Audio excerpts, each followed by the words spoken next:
Hi everyone. सो आज हम बात करेंगे 10 पॉइंट्स ट्रेडिंग प्लान के बारे में, जो कि जनरली मैं अपनी ट्रेडिंग या फिर इन्वेस्टिंग में फॉलो करता हूँ।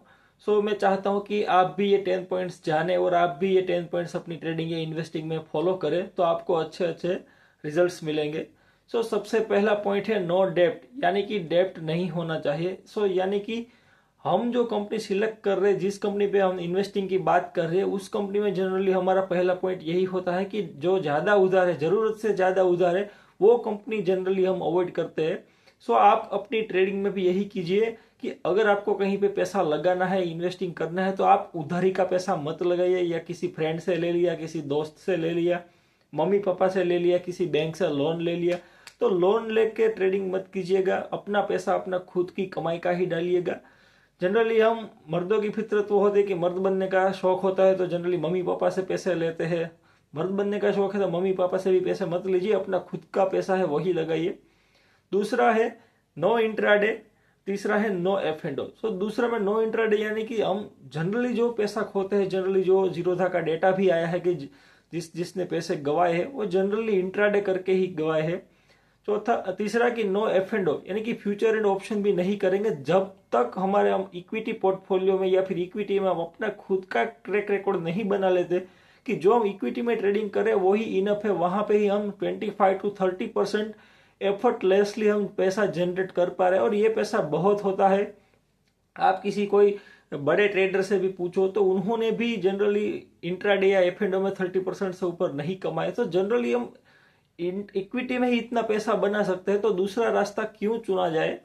तो चौथा पॉइंट है मेक एंट्री क्लियर। सो यानी कि जब भी आप कोई स्टॉक में या भी कोई शेयर खरीदने जाओ और वहां पे आपको एंट्री करनी, तो अपना पॉइंट फिक्स रखे, अपना भाव फिक्स रखे कि हाँ ये मेरी पर्टिकुलर प्राइस है, ये मेरी बाइंग रेंज है और वहां पे ही मुझे एंट्री करनी है। जनरली लोग क्या करते हैं कि कंपनी अच्छी चुनी लेकिन वो गलत टाइम पे चुन ली, यानी कि कंपनी अच्छी सिलेक्ट करी कि ये कंपनी में मुझे इन्वेस्ट करना है, लेकिन प्राइस गलत सिलेक्ट कर लिया। जब वो कंपनी 52 वीक हाई या फिर अपने लाइफ टाइम हाई पे होती है तब आपने उसमें इन्वेस्टमेंट कर दिया, और जब कंपनी वहां से डाउन आना शुरू होती है, जब उसमें करेक्शन आता है किसी मार्केट के रीजन की वजह से, तो तब आप उसमें 1 साल या 1.5 साल या 2 साल के लिए उसमें फंस जाते हो। और उसके बाद अपना वापस से रिसर्च शुरू करते हो और थीसिस शुरू करते हो कि अभी इसमें क्या किया जाए। तो ऐसा मत कीजिए, अपना एंट्री अपनी ट्रेडिंग स्ट्रेटजी के हिसाब से फिक्स कीजिएगा कि हाँ ये मेरा बाइंग रेंज है, मैं यहाँ पे ही इनको बाई करूंगा। नेक्स्ट पॉइंट है मेक एग्जिट क्लियर, कि जिस तरह से हमने एंट्री सिलेक्ट की है उसी तरह से हम एग्जिट भी सिलेक्ट करेंगे कि कब हमें उसमें निकल जाना है। यानी कि जब भी हमारा एंट्री और एग्जिट का हमको पक्का पता होगा तो हमको रिटर्न का भी पक्का पता होगा कि इस कंपनी में इतना रिटर्न बनेगा। और जब उसमें हम रिटर्न कमा के निकलेंगे तो सेम पैसा हमारा दूसरी कंपनी या फिर दूसरी स्ट्रेटजी जो हमारी होगी उसमें मूव कर जाएगा। और कंसिस्टेंटली इस प्रोसेस को हम रिपीट करते जाएंगे डे बाय डे, और हमारा पैसा ग्रो होता जाएगा। सो ये प्लान था। नेक्स्ट प्लान परसेंटेज के बारे में कि कितना इन्वेस्ट करेंगे। सो जनरली हम प्रीफर करेंगे कि एक स्टॉक में मैक्सिमम 5 से 10% पैसा ही लगाया जाए, इससे ज्यादा पैसा इसमें ना लगाया जाए। क्योंकि जनरली लोग क्या करते हैं कि उसके पास कैपिटल आए तो पूरा का पूरा किसी एक शेयर में या फिर 2 शेयर में लगा दिया, और जब वो शेयर डाउन होते हैं तो उसमें फंस जाते हैं।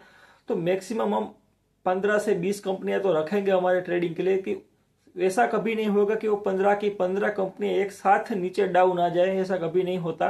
सो जनरली हम 15 कंपनी सिलेक्ट करेंगे।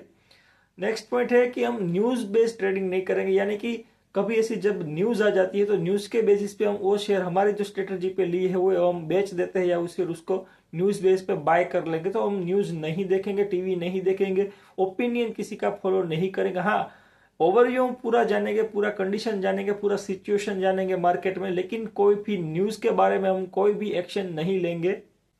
नेक्स्ट प्लान है कि मेक रिपीट प्रोसेस, यानी कि जिस प्रोसेस से अभी हमने पूरा पॉइंट्स देखा उसी प्रोसेस को हम तब तक रिपीट करते जाएंगे जब तक हमारा पूरा फाइनेंशियल फ्रीडम आ नहीं जाता, तब तक हम सेम प्लान के साथ स्टिक रहेंगे कि जो प्लान हमें बेनिफिट दे रहा है।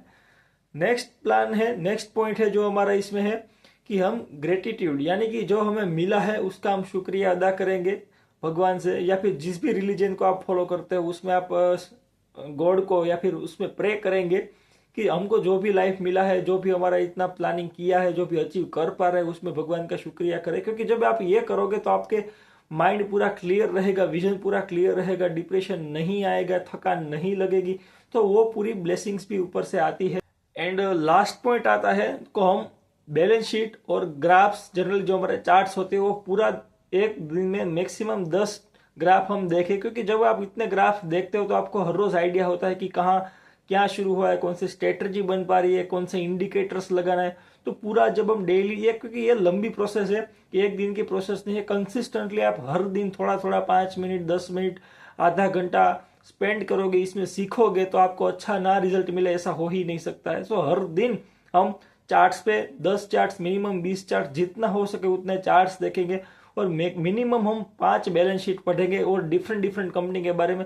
मानो कि आज आपने एफएमसीजी सेक्टर का कुछ पढ़ा तो कल आईटी का पढ़ेंगे, कल पेपर का पढ़ेंगे। सो ऐसे हर एक डिफरेंट डिफरेंट सेक्टर की पूरी एक बैलेंस शीट थ्रूली पकड़ेंगे और पूरा बिजनेस को समझेंगे। जो भी कंपनी मार्केट लीडर होगी या फिर कोई दूसरी कंपनी होगी, उनमें पूरा सा इंट्रोडक्शन से लेके उसका फाइनेंशियल से लेके उनका फंडामेंटल से लेके और बाद में उनका पूरा ग्राफ देखेंगे कि क्या हो रहा है। तो जब हर रोज हम ये देखेंगे और अपने आप को चैलेंज दो, ये 30 डे चैलेंज हो सकता है, 60 डे चैलेंज हो सकता है, कि कंटिन्यूस आप 1 महीना जब ये कर लेते हो तो आप 1 महीने के बाद का और 1 महीने पहले का आपने अपने सेल्फ को ही मेजर कीजिएगा, आपको बहुत बड़ा चेंज लगेगा। सो ये थे मेरे 10 पॉइंट्स ट्रेडिंग प्लान। अगर और कुछ भी जानना है या फिर और किसी टॉपिक पे आप डिस्कस करना चाहते हो तो प्लीज कमेंट कीजिए, और वीडियो अच्छा लगा हो तो इसे लाइक कीजिए और चैनल को सब्सक्राइब कीजिए। धन्यवाद।